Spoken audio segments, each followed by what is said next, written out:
I'll just want to start out with something, Amory. I look around the room and I see people who've been involved in various issues in this community for decades. So you know as well as I that rumor and suspicion of motivation is never comes up here. So, but just in this particular case, what I've sort of heard some rumors around and some suspicions about motivations, and it sort of capsuling that, it goes something like, why are you doing this anyway, Lovins? Do you or your donors have some financial interest in the outcome here? Aren't you just trying to slow down the process? Aren't you just trying to stop the airport from expanding? What are you up to? What you see is perfectly straightforward. Nobody is paying me or Ellen Anderson or Susan Taylor, are the three officers of Aspen Fly Right. We are volunteers. I'm not aware of any conflict that we or our donors have. If we find one, we'll declare it, but I'm not aware of any. So I would add, just as an historic thing, because I've worked for RMI for many, many years, is that Amory has worked on hundreds, perhaps thousands of issues over the last 40 or 50 years, and that almost always comes up one way. Why is this guy doing this, and where did he come from, and what is he saying? So he's been a heretic for about 40 or 50 years, so it's not a new position. I hope he doesn't mind me calling him a heretic, but he really is. So go ahead, Amory. Tell us. Yeah, and if you go to aspenflyright.org, the first few tabs tell you all about who we are, what we do, why we do it, how we do it. Okay. Our unique, gorgeous, amazing valley and economy depend utterly on the Aspen Pitkin County Airport. Dick Arnold calls it our little aircraft carrier in the sky. And this precious thing brings in at least 2/3 of our visitors, maybe 3/4. Nobody knows exactly.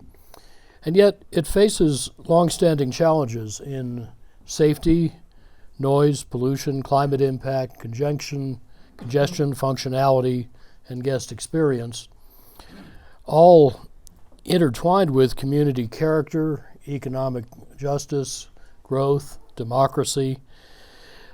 All these complexities converge as the airport is being redesigned to improve safety, make it better for users and workers, strengthen its financial health, and potentially, the main point of controversy, allow in bigger airplanes. Now, our county government says that continued airline service or federal regulators require such rebuilding for bigger planes.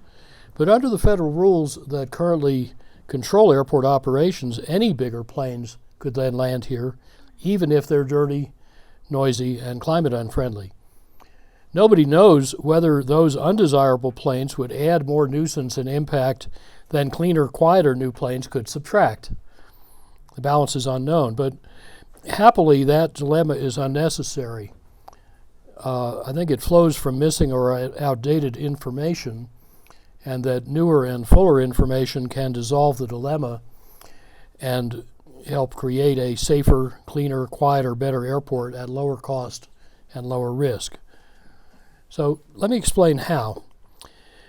Pitkin County is proposing to spend over $500 million, more than its whole annual budget and probably the biggest project ever, to rebuild much of the airport. And that money would come not from local taxes, but from airport fees built into our travel costs and from government grants or loans paid by state and federal taxpayers.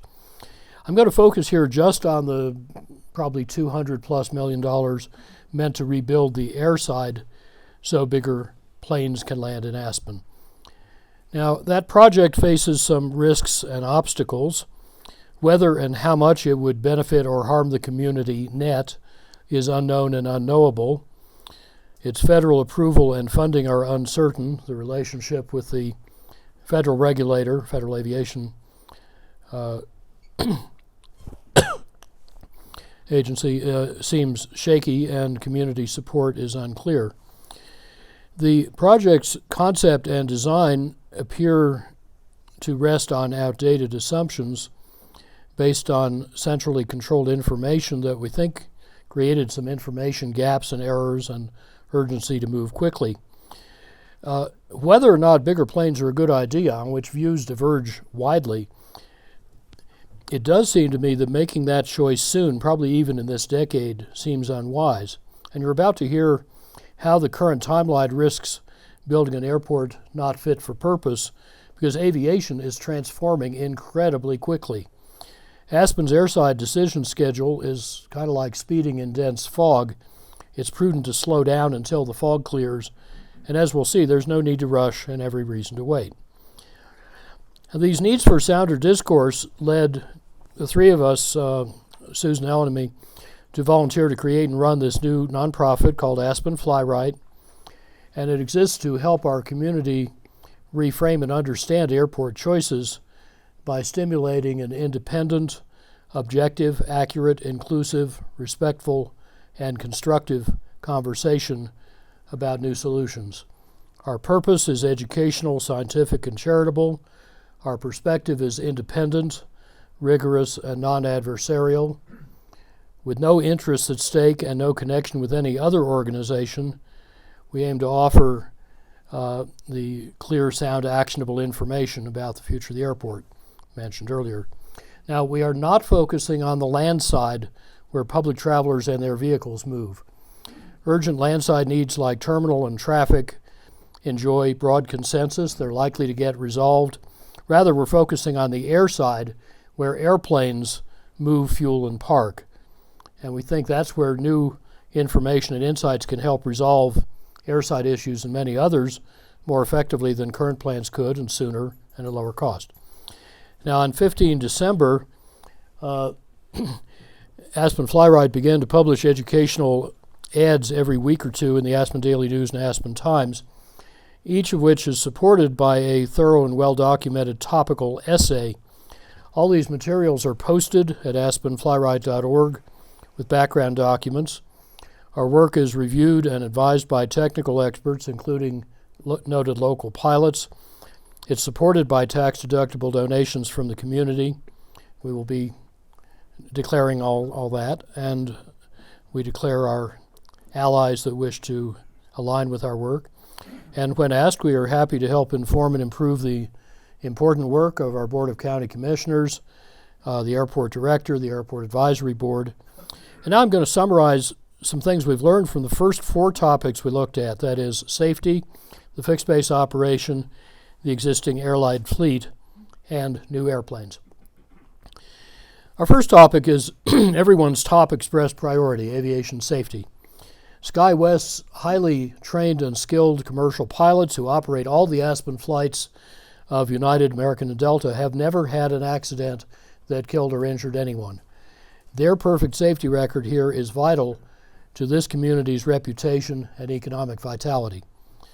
Many of Aspen's corporate and major operator pilots are also admirably trained and skilled. However, the general aviation pilots who fly upwards of 4/5 of all Aspen Airport's flights are not just the highly trained ones. They also include many other categories with widely varying skills. Airport Advisory Board alternate member Barry Vaughn, who's in the back here, has earned our gratitude by compiling an important, and he wanted me to say unofficial, non-expert preliminary database of 58 years of federally investigated accidents on, near, or related to Aspen Airport. His data include 124 accidents, averaging 2.1 per year. They caused 120 deaths, 33 serious injuries, and 41 destroyed airplanes. All of those serious accidents were general aviation. Many of them implicated pilot error or lack of proficiency in mountain flying. In the 2014 example in this picture, the co-pilot died and his brother, the pilot, and their passenger, also a pilot, were seriously injured when their plane, landing in about twice the maximum allowed tailwind, crashed, flipped, and burned. The pilot and the co-pilot had long experience in commercial planes, but they had flown this aircraft type or its simulator for at most 14 hours and never into Aspen. How do such things happen? It's a combination of our airport's complex and unforgiving hazards and some general aviation pilots' deficient training to recognize and deal with those hazards. You see, Aspen Airport has been described as the most dangerous in the country. It combines close and steep terrain all around, fickle wind and weather, and thin mountain air. It's in essentially a slot canyon with one way in and one way out, so nearly all flights take off and land in opposite directions on one physical runway with no room for another one.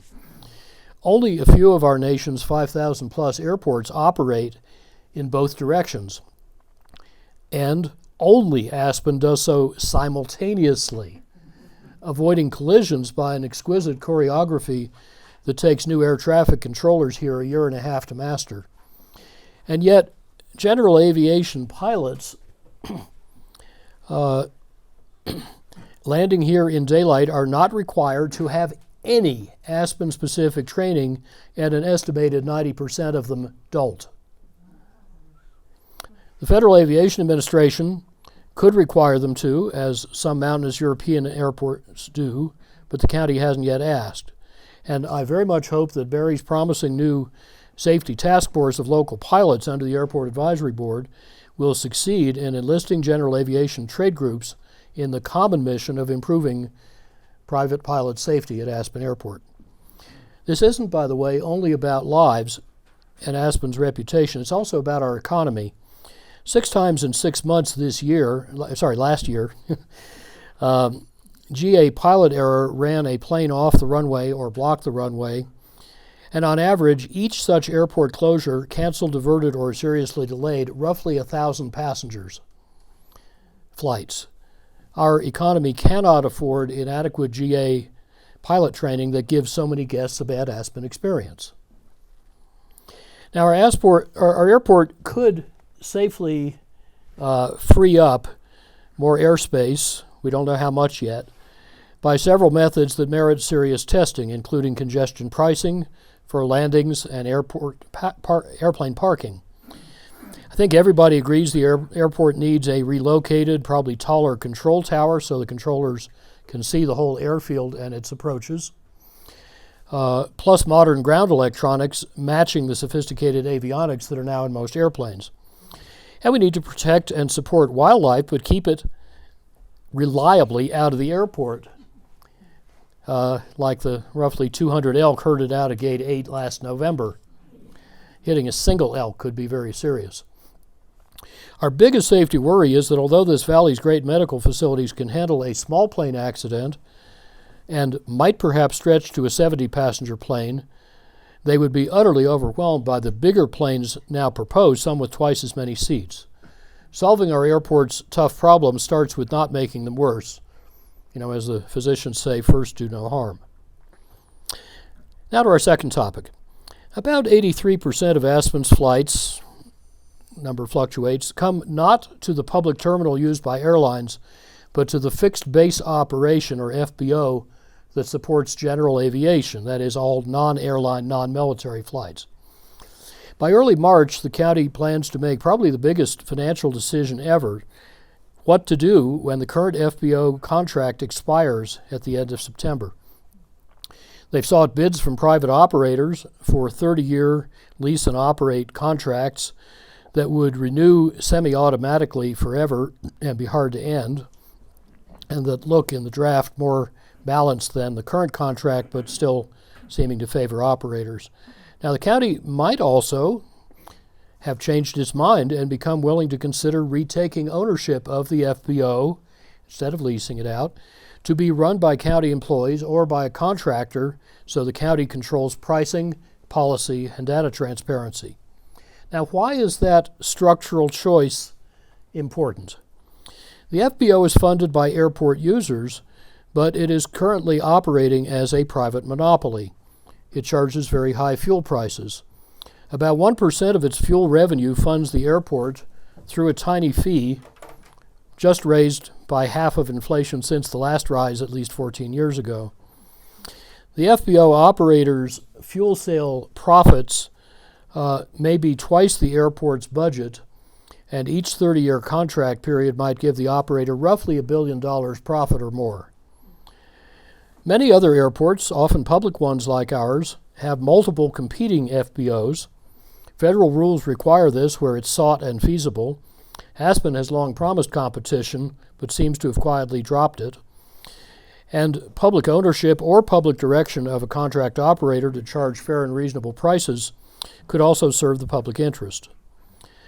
In this highly consolidated industry, Aspen's FBO is one of over 100 FBOs nationwide, owned by the current operating company, which in 2021 was sold for $4.5 billion to the world's largest private equity firm. And its market power emphasizes the importance of public governance or competition to protect customers and ensure fair use of public assets. Now, Aspen Fly Right analyzed the effect of competition on the past turbulent year of fuel price movements. Triggered by Putin's war, the lowest jiggly curve in black, which is the crude oil price, rose and then fell back again. The wholesale price of jet fuel at the dominant Gulf Coast refineries, the blue dotted line, and here in the Rockies, the aqua dashed line, did the same thing. And so did the brown dotted line, which is the wholesale gasoline price. They all behave pretty much the same. Now, the retail gasoline price in Denver, the red line, closely followed the wholesale gasoline price up and then back down again, only it went down even further. In contrast, the Aspen FBO's retail jet fuel price, the gold curve and the gold dot showing monthly averages up top, rose and then stayed high. It didn't need to drop with the wholesale price because there's no local competition. Could that be why the gold and red lines moved in opposite directions in the latter part of the year? When I visited the FBO December 20th, it was charging $9.59 a gallon for jet fuel. That's the short little gold line at the way at the upper right corner. But they didn't post that price on their wall or website or any price. The counter agent didn't know what the price was and had to look it up on an internal website. So I then went right across the street, across 82, to Roxy's Conoco, which was selling regular gasoline at the clearly posted price of $4.09 a gallon. That's the little blue triangle at the far right. Now, gasoline is more highly refined than the kerosene-like jet fuel, but both of them come here from similar supply locations with comparable hauling costs. So what's the big difference? Well, maybe it's competition. Roxy's has to compete with over a dozen other filling stations in the valley. Another way to get there would be what the tiny Leadville Airport does. It sells jet fuel far cheaper, tens of percent cheaper than the Aspen FBO does. So I put two little green dots at the ends of the chart to show the Leadville price. And maybe that's because the Leadville FBO is publicly owned and publicly run. It exists to serve private pilots, not to extract maximum profits for private shareholders. Now, the Aspen FBO operator's customer satisfaction and its compliance with contractual requirements are opaque. So is the county's oversight of both, making it hard to compare competing applicants' bids. The public knows little about how the county is thinking about structuring future FBO operations because there's almost no information about its framing, choices, questions, and evidence. The scant information released so far includes some dubious arguments whose flaws the public had no chance to point out. And I requested the underlying documents under the Colorado Open Records Act and got 8 documents, which Aspen Fly Right has posted, but all of them were almost completely redacted, like this one. Now, the county promised an open public process for its final decision on the FBO, but documents like this won't be released, if ever, until after a new contract is signed. And we understand public comments will be heard only on second reading when the cake's already baked. Aspen Fly Right agrees that there are legitimate grounds for withholding certain sensitive commercial details, but on big structural questions, we think greater transparency, public scrutiny, and independent participation could elicit more different and perhaps better ideas. Even at this very late stage, the momentous FBO decision deserves a more credible path to the best outcomes. Now to our third topic, the existing airline fleet. Many, if not most, Aspenites, whether they cheer or fear the arrival of bigger airplanes, think we must allow them in for 5 reasons. The existing planes are about to retire, they're too dirty or noisy, the federal government is forcing us to upgrade, not upgrading will lose our grants or air service or both, and there's no alternative. Notice this is, by the way, all about the 17% or so of flights that SkyWest runs for the airlines. It's not about the 83% that's general aviation. That hardly gets discussed. Now, assumptions number 1, 3, and 4 were strongly promoted for the past decade. They were fit into the ASE vision process at its start and were not allowed to be contradicted by independent experts, so they defined the outcome. And in late 2000, as assumption number 1 was being publicly questioned, our commissioners shifted to reliance on assumption number 2, and they proposed benchmarks for the environmental progress that they hoped airlines or the FAA would volunteer to achieve. However, the county currently lacks any authority to choose which aircraft fly here. The operators lack any motive to share that authority, which is theirs alone under existing FAA rules. Aspen Fly Right's analysis casts serious doubt on all 5 of these assumptions, and today I'm going to address just number 1 and give you a sneak preview of number 5. The other topics will follow, but all of these issues need solid analysis and documentation to test mere hand-waving assertions. I want to remind you of something many people have forgotten, a decade-long drumbeat of strong messages about the imminent retirement of the CRJ 700 regional jets that provide Aspen's airline service today. There's a little fine print, but first retirement's estimated to begin at 2018. Over half of U.S. fleet anticipated to be retired by 2021, with remainder retired by 2025. Let's see. Existing wingspan restriction precludes future regional aircraft from serving ASE. And the next one ends by saying, if this community wants commercial service at a similar level to that offered today, we will need to increase the distance between our taxiway and runway to accommodate larger wingspans. Over on the right is an Aspen Daily News story, 2018, about how airlines are phasing out quicker than expected, the most common type of commercial jet, etc. And if we don't let bigger ones in, the airport, under federal mandate, it said, will return to turboprop jets that can carry 20 or so people only as far as Denver, according to officials. So expect you've heard this before. What I want to bring here today is that those decade-old forecasts, repeated even in recent weeks, have now proven wrong by 1 or 2 decades. Retirements that were supposed to exceed 50% by now are actually 0. These jets serving Aspen are actually less than halfway through their likely operating lives, which depend on economics, not calendars. The CRJ 700s are among the most reliable planes in use, so they are excellent candidates for routine life extension. A common way operators continue to profit from flying planes that run well, make sense, make money. The CRJ 700 is all that. It's probably the best suited ever to Aspen's unique needs. And a few years ago, Aspen was reportedly United's 3rd most lucrative station in the world. So it will get the planes it needs for as long as it needs them. The scary claim that without bigger planes Aspen would lose commercial service was never true, and yet it was and still is widely believed. Now, the county's top technical consultant on aviation seems to have settled this CRJ 700 retirement issue pretty definitively in a videotape call with 2 of his colleagues, the airport director and me, a few months ago. He said that the CRJ 700 is going to be flying for the next 20 or 30 years, that it's not going away.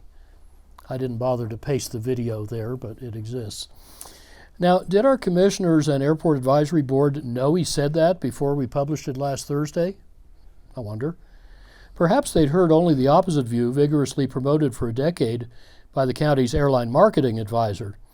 These two advisors, both evidently valued by the county, flatly disagree on this basic fact. So let's expose their closed-doors dispute to public scrutiny and actual evidence, such as our essay number 4 documents.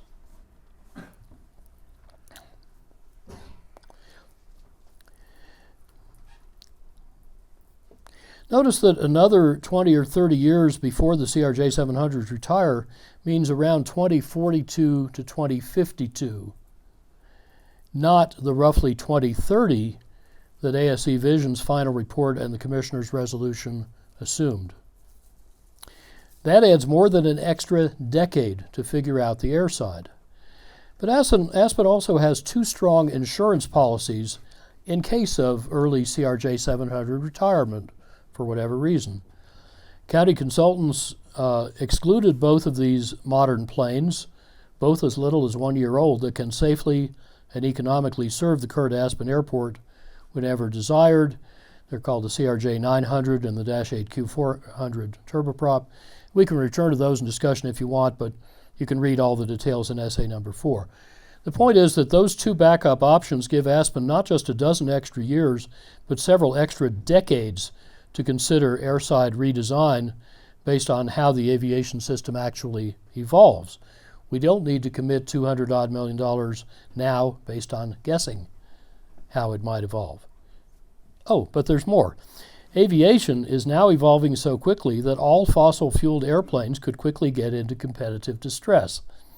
And I therefore can't resist previewing for you now some headline findings from essay number 5, which we will publish next Thursday.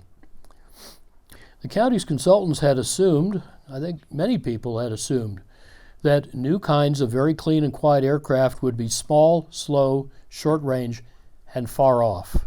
So we don't need to think about them in planning now. My county-invited analysis, which we will post on Thursday, found the opposite to a degree that astonished me. Scores of capable developers with about 1,000 orders already from over 50 operators have blown away the expectations in my Der Hosier talk 3 years earlier. Here are 6 examples of their speed and ambition, most already backed by solid performance tests and supply chains. Don't worry about the fine print details of size, range, and data, because I'll show them all to you on a graph in a minute. It's a lot easier than reading them. But I just want to kind of bookend this. The top 2 images show a proven octupled efficiency liquid-fueled plane whose approach should scale up to or beyond Aspen's current regional jet size. That's an 1/8 the usual fuel use, and it'll connect any 2 cities in the country. The lower right image is an electric conversion of the 100-seat BAE 146 jet that served Aspen until 2006. Many of you remember that plane. So it fits here. It's now due in service all electric in 2026 with a 400 to 800 nautical mile range, depending on its source of electricity. And the same firm is planning a clean sheet 186-seat, 800 nautical mile electric plane in 2030. Now, to be sure, these bigger ultra-clean planes are still targets promised to investors. They are not yet fully developed and certified realities. Some specs, some dates may slip. But so many and so capable firms are unlikely all to fail. These are only 1/4 of the industry plans we've analyzed, and many competitors are not yet even announced. So I want to show you this graph, maybe it's worth 1,000 words, with 24 data points showing passenger capacity of each plane by the area of each bubble, with today's CRJ 700 down here in red for comparison, and its expected retirement period, according to the county's top aviation technical consultant, drawn at the lower right as that red arrow going off the end of the chart. Now, the new ultra-clean planes announced in service dates are on the horizontal axis. Their flight ranges, including reserves, are on the vertical axis. And down here, I've noted the distance flying from Aspen to various cities. Battery electric planes are shown in blue, and a gray one that got leapfrogged. Hybrids are in green. Hydrogen is in brown. Importantly, this graph does not count super efficient fueled planes like those at the top of the previous slide. Not all electric planes relevant to Aspen are graphed. In other words, there's some stuff I can't talk about, but it's quite exciting. Most planes planned for after 2030 are not shown here either. The industry does expect to be taking over the market after that, and all designs shown through 2027 fit Aspen's current wingspan and other constraints. All of them are well suited to more frequent direct service, connecting Aspen with more places at similar or lower cost. And the graph includes, for comparison, only 3 of the dozens of kinds of smaller electric vertical takeoff and landing air taxis that by 2025 are expected to carry 9 passengers between Aspen and Denver without using the runway and perhaps without using the airport. So fasten your seatbelts. This aviation revolution is on long final approaching Aspen Airport. Now, compare the many electric and hydrogen planes in this cluster here that is expected in commercial service in this decade, some bigger and longer range than today's airliners. Compare those with those little blue boxes up in the upper left. That's the September 2021 straw timeline for Aspen Airport's proposed airside upgrade that excludes the FBO rebuild, and it assumes landside improvements are done first, which makes sense. Its phases span from 2023 to 2030. Now, clearly they won't start this year, but even if they did, and even if they proceeded that fast, a swarm of ultra-clean, super quiet planes, even if many of them were delayed, would already be flying into Aspen before that new airside could be built. Airlines, including United, American, and Delta, are substantially invested in the new electric plane industry. United is especially eager to use electric planes to serve smaller airports at lower cost. Those airports could include Aspen. So the bigger oil-fueled planes we were told will need to adapt to are going to be facing very tough new competitors with lower capital costs, far lower operating costs, and super clean and quiet performance far surpassing this community's targets. Thus, our community can crush its environmental goals without rebuilding the airside. Just be patient, let the aviation innovators do their work, save the $200-odd million airside revision cost, and use it to fix the landside and the FBO. Now, that preview of some aviation innovations in next Thursday's detailed essay number 5 brings Aspen Fly Right near the halfway point of its agenda of diverse topics we aim to explore for the community's benefit over the next few months. And together, these topics will support a synthesis that I think will be much more than the sum of its parts. As we've been looking at this problem in a bunch of little pieces, but they all interact with each other. And that needs a lot more thought that we aim to help stimulate. I hope you are sufficiently intrigued by today's quick summaries of these 4 topics that you'll encourage your friends, neighbors, and elected officials to dig deeper, especially by reading our documented essays on the website. We invite everyone to criticize our work, frankly and specifically, so we can correct any mistakes and keep improving our public service. To achieve our community's ambitions for a better airport, we hope these insights can help us all to discharge our civic duty to become informed, curious, active, free-thinking participants in one of the most challenging and divisive, yet important and hopeful conversations this community has ever had the opportunity to have. We can only try to help you learn the facts, ask new questions, engage your friends and neighbors. The rest is up to you. We citizens are all friends of Pitkin County, friends of Aspen, friends of our precious airport, and entitled to all the responsibilities thereof. So I want to thank you all for your good work and your kind attention, and let's see what's on your minds. Thanks, Amory.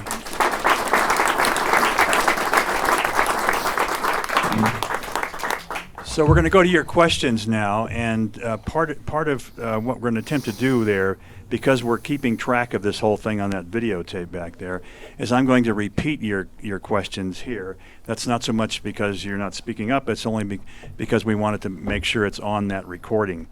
In the past, I've heard Amory speak many dozens of times, and I've often heard people say, characterize one of his presentations as, for the listener, as drinking from a fire hose, and I think maybe this afternoon was no exception. So I will admit to you fully that I find it a bit overwhelming, and I'm guessing that some of you all do too. But we do invite your questions, and let's begin. Yes, Jackie. I will come up. Why don't you ID yourself because it's relevant here. Yes, okay. My name's Jackie Francis, and I am the board chair. Hi, Amory. I am the board chair of the... This is not the PA, by the way. Oh, this is for the... Okay. Hi. I'm the board chair for the Airport Advisory Board. And I'd like people who are on the advisory board to just raise their hand right now, just so you can see who the Airport Advisory Board is that's here. Thanks, you guys. And I really want to thank Amory for this fabulous presentation. I've communicated with him a little bit about how we can coordinate our efforts. And I mean, I do have a question in here, several questions actually. I think it would have really benefited us if we had a little bit more of a conversational presentation, because there are things on here that were kind of presented as facts that are still kind of unknown and that we're trying to figure out. So by the way, we can do that. Yeah, we are right now, we're actually in a month or two, I think, trying to get the fleet mix presentation as to what's possible, what's happening. There are going to be some things that are unknown because things happen in the world. I mean, we weren't expecting COVID. Look how much that changed the airline industry. And that was, an incredibly big change around here. And I wanted people to know, too, that the timeline for changing the runway at all, which is probably not going to change much, it might just be changing the taxiway so that we have the 400-foot separation for the wider wings that you were talking about, but that's probably 8 to 10 years out. So it's actually perfect that Amory showed the newer innovation coming along sooner, because we don't have to do anything for a while. And if this does really change, we can put any kind of pause on the airport layout plan and change that. I think the one thing that I wanted to kind of mention is, why is it that you're only looking at the airside? Because the terminal design and the fleet mix and the taxiway separation, all these things that are on the land side are going to have to do with what happens in the air as well. We have to design. I'm sorry, let me clarify. The airside and the separation, or excuse me, the taxiway runway separation and the fleet mix, that's all airside stuff. Am I? Okay, so you're saying that the transportation and the rental cars and stuff is not what you're working on. That's right. But We're not working but on you the mentioned terminal, the land vehicles that people come and go in. But the terminal still, you're going to have a terminal in there? Of course, Yeah. but I think that's going to be pretty well worked out in the processes we have. Where I thought the community was moving quickly and not in a sound direction was on the air side, and that's where there was the biggest difference of information. So that's where we wanted to focus. Well, like I said, I appreciate But of course, they're intimately this. connected. You have to design a whole airport, and I'm not understating or underestimating the complexity of making the bits fit together. Yes. Part of the challenge is to design a great terminal in such a way that it's flexible enough to deal with whatever happens later on the air side. Yeah, excellent. And we're actually getting ready to start tackling that process right in the next few months. That was part of the retreat we had on Friday. So if anybody wants to look at the retreat that we had a 4-hour retreat on Friday where we talked about many of these things. And we really appreciate that this is getting out in the community and moving along at a pace that we think is really important to make this one of the best airports ever designed. Yeah. Period. Yeah, and FAA will be a wonderful ally in that if approached in that spirit. And I think some of the stuff that astounded me researching the new planes, I'm very much looking forward to discussing with your group. Great. Thank you. For me, the most important thing that Jackie said I don't remember your exact words, but the need for an ongoing conversation about point by point, and to make that a genuine conversation. By the way, that has been Rocky Mountain Institute's one of its principal means for redesigning all kinds of things, whole national energy systems, particular products, whole industrial facilities, is doing just that, is not having one point of view have one combatant, if you will, asserting a point of view, and then the other one asserting another point of view, in a public conversation over the period of months, but rather having it as a genuine workshop that causes an outcome that makes sense because you have all the brain power in the room. In other words, we feel the charrette coming on. Yes, we do. Great. And I am really excited to see what happens in the conversation about the fleet mix and about the future innovation. Good. Thank you. Thanks. Next question. Thank you, Jackie. Oh, come on. Be brave. Way in the back. Yes, ma'am. Go ahead and say it, and I will repeat it. Mary Ann Kipper, Woody Creek. Hi, Ingrid. My question is that if 83% of the flights coming in are general aviation, where are the general aviation people having input or influence in this whole process? The question goes to how GA is having an influence in the process. Maybe Well, the that's not as clear to me as I would like. There are several trade organizations, very capable ones, representing that community. And I think part of the reason that we haven't had as much action as many would like on GA pilot training and mountain and Aspen specific proficiency is fear of being lobbied or sued by those organizations. One of the great features of Barry's new task force of local pilots is that he's well connected in that world. There are some leaders of those organizations that actually live here. And I think, Barry, why don't you speak to this? I think the intention is to try to engage them and say it would be good for the industry, not just for Aspen, to deal with this sore point in aviation safety. And Barry, first remind everybody who you are and what your interest in this. Hi, my name is Barry Vaughn. I live in the Mid-Valley, and I'm an alternate member, recently appointed, of the Airport Advisory Group. And I've set up, thank you, this thing on? Yes. I've set up this task force. Well, I had this idea for the task force, and the advisory board approved it, and then we brought it to the Board of County Commissioners, and they thought it was a good idea, so they told us that we could go ahead. I've got, in general aviation, what's basically called a small amount of time in the left seat, only about 1,000 hours in my airplane, but we've got 12 members of that, including Bruce Gordon, who's right over there. People who've been flying in and out of this airport for a long time, who know how to fly the bug smashers and they know how to fly the jets. So Barry, how do you intend to participate in this conversation that we're talking about tonight? With the trade groups. Yeah. Well, the conversation that you're getting into tonight, we're going to try to stay out of that conversation because it's the politics surrounding. Before you go, Do you want an answer? The question I heard over here was, gee, 83% of the traffic is GA, so why isn't GA part of the conversation? Well, that's true. Well, it's Amory pointed me out here sitting here in the corner, trying to keep my mouth shut. Right. Okay. So it's my hobby horse is we've got some really knowledgeable pilots here who have been flying here collectively for well over 200 years, and they've been flying everything from the bug smashers to the heavy metal that's up in the flight levels. And they're going to get together and they're going to brainstorm and try to come up with things, with ideas that we can bring back to the advisory board and then elevate to the Board of County Commissioners to make things safer, to make mostly the GA fleet, that's what our focus is, to help make those pilots safer pilots when they're coming in to our airspace. Mm-hmm. Now, in terms of why does the GA, what was your precise question, ma'am?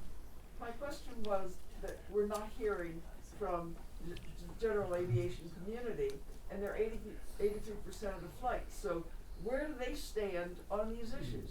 Well, I would like to see the general aviation community be more involved in these issues. We've got the general aviation is not a monolithic block of people. We've got local pilots who are general aviation aviators. And then we've got the fractionals and the privately owned jets. A lot of people, and then a lot of planes in the middle.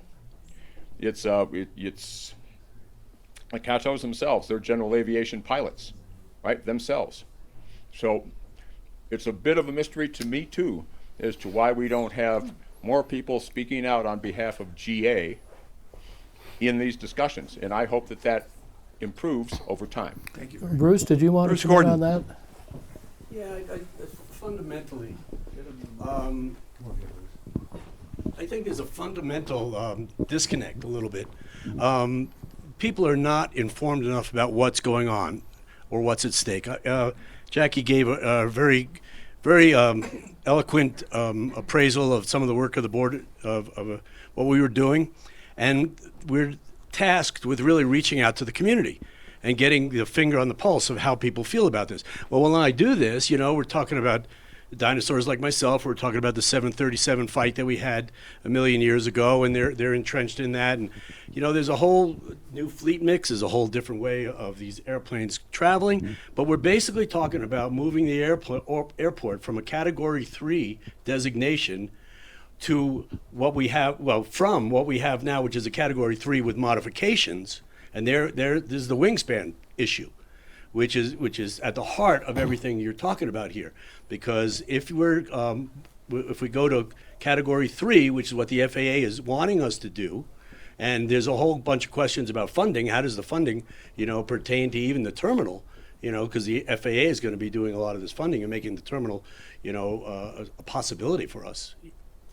So the basic thing that people need to educate themselves on, what they want in this community, is they want us to be a Category 3, which most airports are, and we are now a Category 3 with modifications, which say there's a certain amount of room between the taxiway and the runway. We just found out the other day that we do not have to make the runway bigger, but the issue is the taxiway. So do we move the taxiway aside? What are the ramifications of that? How does that affect the terminal building layout? There's all these questions, and I really urge everybody to dig in a little deeper. And I really applaud Amory for stimulating this conversation, and I can't say enough about the hard work of this board. Like I said, there's 5-hour meetings that are going on, and all we want, and we have divergent opinions on this board, is to try to say, what does the community want? How can we do this that makes sense? And then we've got the, Dan Bartholomew, the airport director. I mean, I don't know how he does his daily jobs with all these things, all this planning. We need to give them good input. The community needs to give the advisory board good input so we can go to our meetings and say that. But that's the basis. I hope that's understood, because I may have got there at Category 3 or Category 3 with modifications we have, which affects what kind of airplanes can come in here. If Category 3, FAA decides everything. Safety, as much as Barry and myself, we want to improve pilot training and everything else. The FAA are the guys, the elephant in the room that says, this is safe airspace. This is a safe airplane, safe airport. And that's all we all want. Thanks, Bruce. So it's clear this conversation is going to be, the commissioners know this way better than I do. It's going to be a long-term conversation with the community over a long period of time. So let's go, let me invite you to consider asking questions that go particularly to the kinds of things that Amory was presenting this evening. So anybody have any of those questions? Yes, Phil. When you're speaking about the airside of a new airport, do you take into consideration what the actual need in this community is? It's my observation that anybody that wants to fly to Aspen now can do so. And that if the commercial airplanes are getting overcrowded, they'll add another airplane, another flight. So Phil's question I don't think we're limited by our airport in terms of flying people in here. Well, You have documented that our current commercial planes are gonna be around for a long time. So I'd like to know what the rush is to try to plan for what in essence is a phase 3 airport, which is a larger airport. We are a phase 3 with modifications. We're really a regional airport. And I would like to, I for one, would like to see it remain a regional airport. well, What is the, Well, Phil, let him get a shot at it. Thank you It's- very much. thank you, Phil. It's more complicated than that, as these things often are. There's a base forecast that there will be about a 0.8% a year growth in traffic. Of course, it was knocked for a loop by the pandemic. We're now almost back to where we were in 2019 before the pandemic. But I think there is an expectation, and some people in the community like this and some don't, that more people may come in. And as we know from four-laning 82 and so on, where we learned that more roads make more traffic, this is not simply a matter of adding capacity. If you build it, they will come. And there are a lot of really basic questions here about community character. And there's another aspect of that I've heard lately with some people moving to the community that think, why don't we have nonstops to New York? We did where I lived before. Well, this isn't where you lived before. Do we want it to stay different than other places? Well, actually, some of these little stubby-winged, like 50-odd foot wingspan planes can go to New York and even to Europe nonstop from Aspen. Some of them have thousands of miles range. They don't have to have long wings to do that. You don't have to have fancy propulsion to do that. So there's a lot of variables, and the questions of values, Phil, that you raise are not part of our technical analysis, but they're really important for what this community wants to become or remain. Thanks, Amory. Howie Mallory. Excuse my voice. Amory, I'm so glad you put all this together on a slide. Hopefully we can get a copy of this to kind of... Yes, we will. That's not PA. come on in. Howie, it's not PA. Yeah, let me clarify. So you're going to have to belt it out. Okay. Howie, we are being filmed by GrassRoots. They will post it and broadcast it. Aspen Fly Right will post it, and I'll put up the slides. That's Why great. don't you hold out then? Okay, good. Hey, my question, in all your research, have you had any success in looking at a reservation system with respect to landing, takeoffs and landing? Given that the GA is the dominant user of our airspace, and that clearly impacts the efficiency of the commercial operations. Yes, great question. First of all, Aspen has a nominal capacity of about 300 takeoffs or landings per day in good weather, and then it goes down rapidly with bad weather. That's because of basic constraints in our airspace, because on the path in or the path out, the planes have to be about 10 or 20 miles apart, not just a few to 8 miles, say, as they would in a lowland, flatland airport. And that's because they have to be far enough apart that you can do this funny interleaving of planes going both ways at once without them running into each other. Now, it may, by the way, if you're living in Woody Creek and you look up, it may look like they're right next to each other. What you can't see is there are different heights. So they're not about to run into each other. But the extra separation required by our simultaneous opposite directions operation, that constrains what our airspace can accommodate. And you therefore often hear it said, well, if we had smaller planes, we couldn't have enough of them to bring the same number of people because there isn't enough airspace. Well, one of the things I'm delighted that Barry's group will be looking at is what kind of flexibility might we have in the efficient use of our airspace, because FAA wants safety and efficiency. And there may be some interesting things we can do. One of those is a slot system. Now, this was apparently tried here about a decade ago for a couple of years.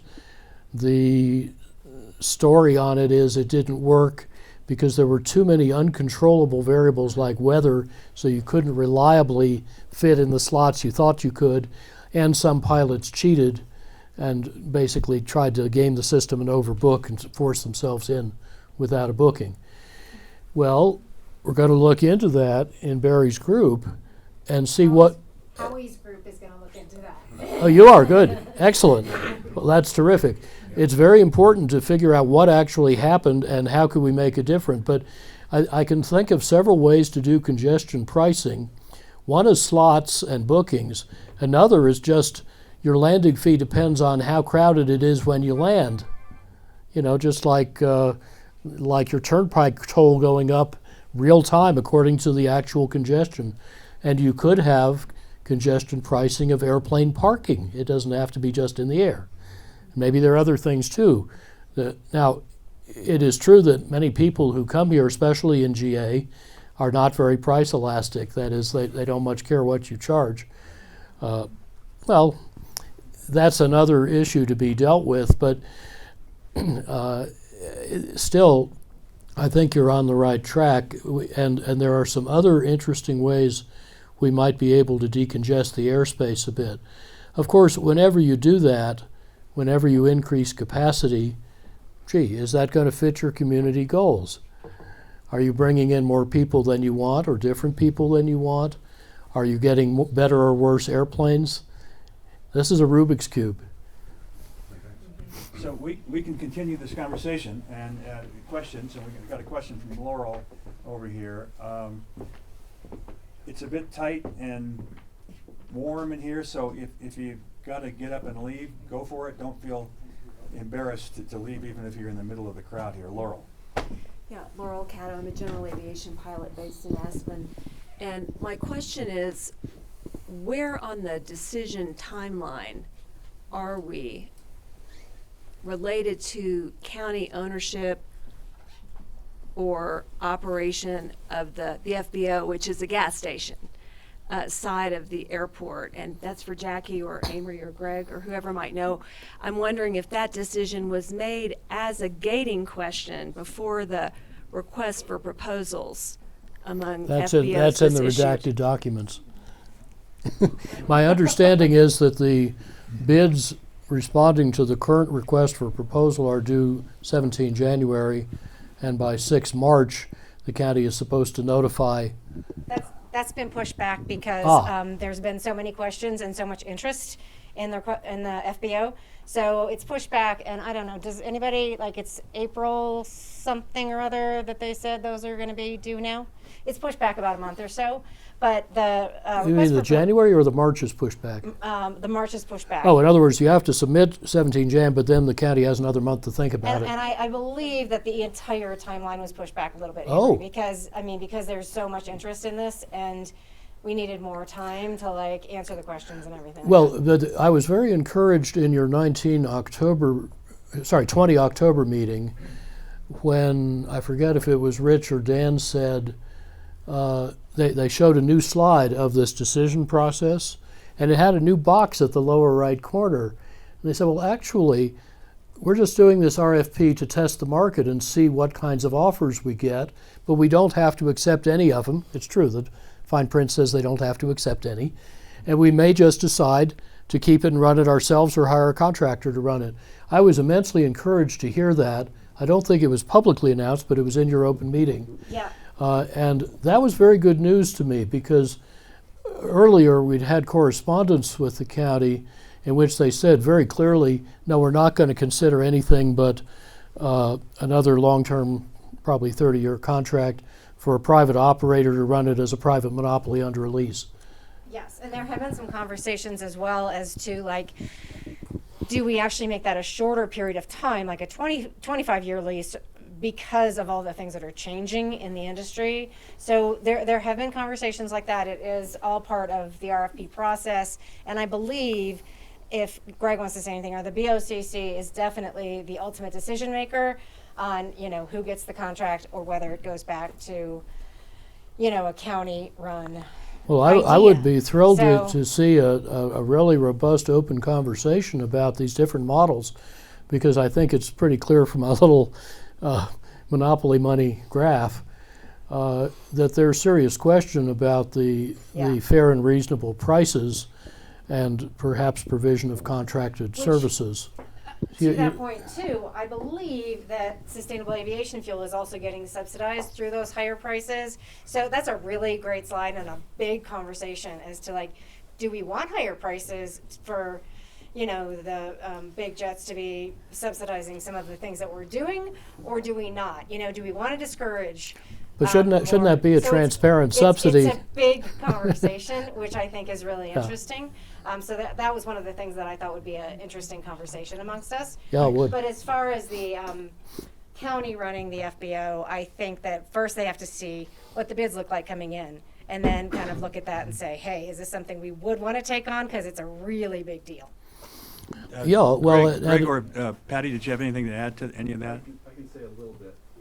Take your mask off Probably and not speak much. up. Want to give me your microphone? Does it matter? Oh, yeah. Always reach for the mic. First of all, I want to say thank you to Amory, and thank you for everyone who's here. I'm glad everybody's paying attention, as Bruce said. This process has been going on for quite a while, and Amory seems to have managed to get everyone's attention, and I'm grateful to you for that. I think there's a lot in this presentation that is worth scrutiny, and we'll get that. So I think that will be forthcoming. Regarding the FBO, I have to just announce right off the bat, as I have for over a year, that I'm recused from the decision regarding the FBO because my wife works as a contractor with Atlantic Aviation. As to the timing, though. And so regarding the FBO, so I'm not involved in any of that. Patty's here, she may be able to share a little bit, but all I can say is because I'm not involved in any of that decision process, it's probably better I don't opine on that right now. So the time frames for the FBO have been pushed out because of the amount of interest that we have seen, and the length of the applications that have come forward are very lengthy, very, very detailed. So we want to have time to vet all of those applications thoroughly. At a point in time, as part of the RFP process, things will become public. There's certain information because of the process itself with legal restraints that the board has, that a lot of things have to wait, and we just have to be patient. So the county has discussed taking over the FBO privately, under publicly, I should say, under the county's guise. What are our liabilities? What about the building? There's a lot of things in the best interest of the community and the taxpayers, both state, local, federal, that we have to take into consideration. So that's another thing that we're not rushing. So I just want you to know that it's in process. Well, thank you, Patty, and I'm sure then that you're all very aware of the fundamental issue of, do you use competition or public governance or both to have fair and reasonable prices and transparent oversight that the customers are satisfied in getting what they bargained for and what you contracted for. So that's the basic issue I think will come up. It's not just which bid do you accept to continue a private monopoly. You have to think about that too, but it's not the only way. Amory, I got a question. Hang on a second, Mary. Thank you. Go ahead. You'd be number 3. Thank Go you. ahead. Me? Yes, ma'am. Okay. Yeah, I think this is great. This community is having, a good discussion about this, and I really applaud the Airport Advisory Board for all the work they're doing. My question is, and I thought the question over here was very good about where's the GA? Aren't they at the table? And if not, why not? But I guess my question is there any role for the major airlines, United, Delta, or American, to be at the table? I just don't know the process, and I'm wondering if that's appropriate or not. Well, the county commissioners did ask staff to engage with the airlines and the FAA to try to get agreement on meeting certain environmental goals and operating planes that would do that. I don't know whether that's happened yet. I know it was delayed quite a bit by pandemic and other factors. But remember, the county can't tell anybody what planes to fly under current arrangements. Those arrangements might be changeable. We'll look into that. But at the moment, only the operators decide what they're going to fly. And as long as it meets FAA rules that it can safely get in here, doesn't matter what it is, how noisy it is, how dirty it is, it can come in. Can I say something too? Please. Sorry. So I actually moderated a panel before the pandemic with the 3 airlines, and it was at CMC, and we brought them in and talked about them. They're not going to tell us, what they're going to fly in the future, but we brought them in, and we've also got a SkyWest pilot who's on the airport advisory board, and we also have other pilots who work on the GA side. So we're having this is happening, and it seems like it's not, but it is. And I've been involved for about 20 years now. So there is a lot going on.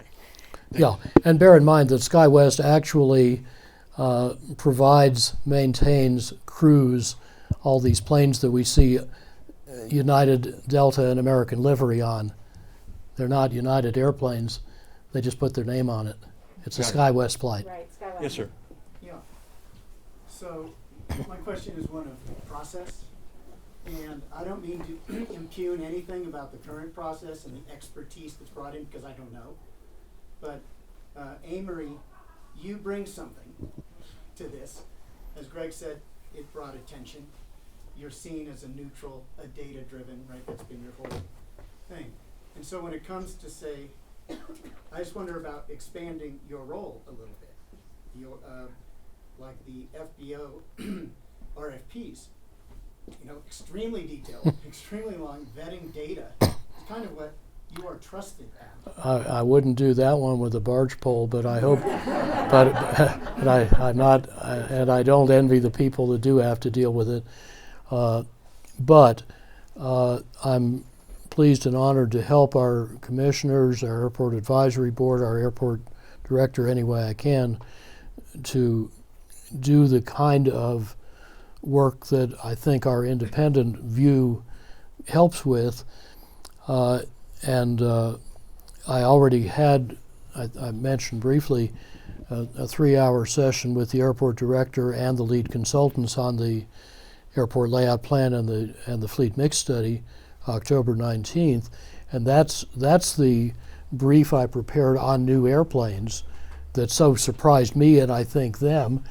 It was very well received. I think they found it very useful and as surprising as I did. And I'm really glad we did that. And I think more of that kind of technical and strategic dialogue would be very useful, and I'd be happy to help. Mary. Hey, Mary, I was struck by your, and I think this is a great session to do today, and I really welcome the dialogue. I was struck by your cost chart showing the costs of the different types of fossil fuel products and the difference between the pricing here, say, for kerosene over as compared with Leadville. But should one infer from your remarks that because of this sort of local monopolistic situation here that there's a concern that maybe we're charging GA aircraft too little or too much and we ought to be charging them less because they're getting gouged? Is that the concern? I think some would certainly interpret the data that way.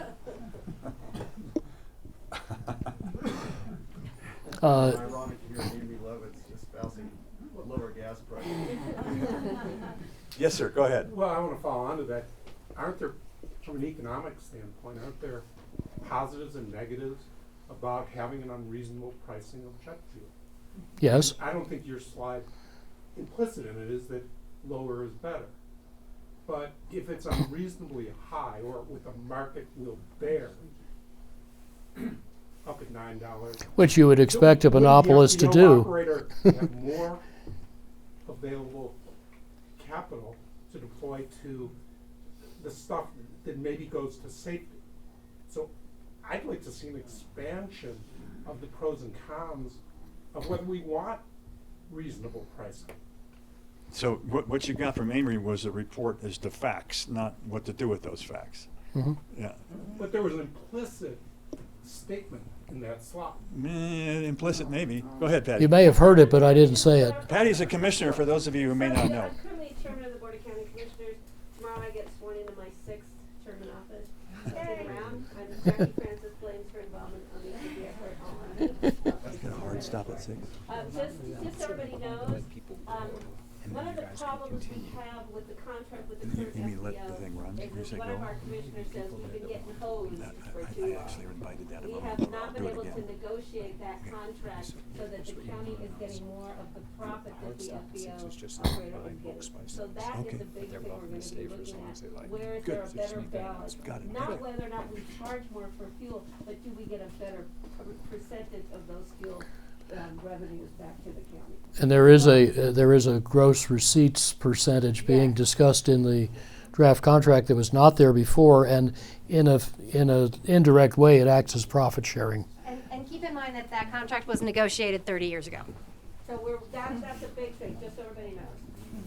The other thing I want to say really quickly is that I think we need to be very, very thankful for those 150, 160 members of our community who participated in the creation of the vision process and the common ground.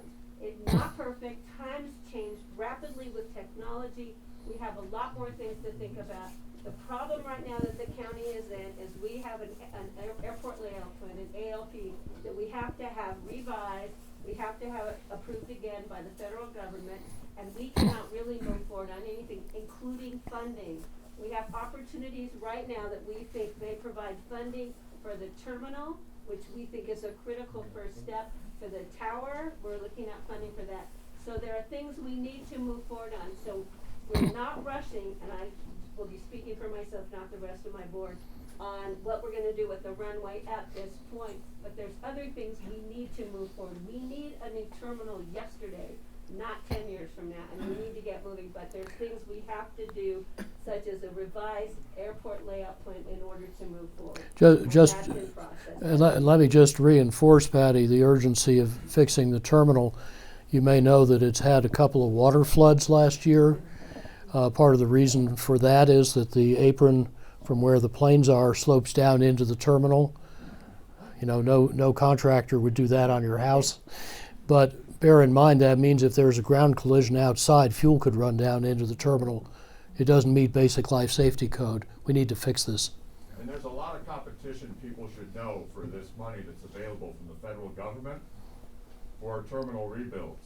You know, Bill Tomsich, who is here with us today, he's been helping the people down at Gunnison Airport, and they just rebuilt their terminal, and they had a bunch of federal money that was available to them to do that. And there's some concern in some quarters that if we drag our feet and we don't act with dispatch, that by the time we get ready to go to the federal government and say, we figured it all out, can you help us? They'll say, the money's all gone. Well, that's already happened once in a way, but I think then the challenge in the FAA conversation is, can you split off the landside stuff that needs to be done urgently and not commit to what you're going to do on the airside, which we could take a lot longer and should to figure out. Well, and with an airport layout plan, you have to have reserve space, which means you have to take all the layout that's incorporated into the airport, and you have to designate what the possible uses of that space would be. So it's reserved space. Doesn't mean you necessarily need to act on it tomorrow. You just have to show a future plan. Plans can change, technology can change. We're looking forward to changes in technology. We welcome the changes. We want to do what is right to fly right into Aspen and fly right out of Aspen, whichever way you're going. But we need to get moving on this airport layer plan, and we need to show consensus from our community to the federal government in which to do so. Because right now, if they see a fractured community, they're not going to touch us with a penny, and we need millions. And airport layout plans get redone about every 5 or so years. So just everybody needs to know that too. That So- we're not locking something in for the next 30 years with So, an airport layout plan. Process note, it's now 5:48. If you want to buy books, you got to do that by 6 o'clock. Jeff with Explorer tells me we can continue past 6 if you'd like. I'm guessing that some of you are probably willing to leave soon, or wanting to leave soon. So feel free to leave anytime you want to. We can continue this conversation. Okay. The thing is that in addition to what you're hearing tonight, this can happen in different forms and different ways over time.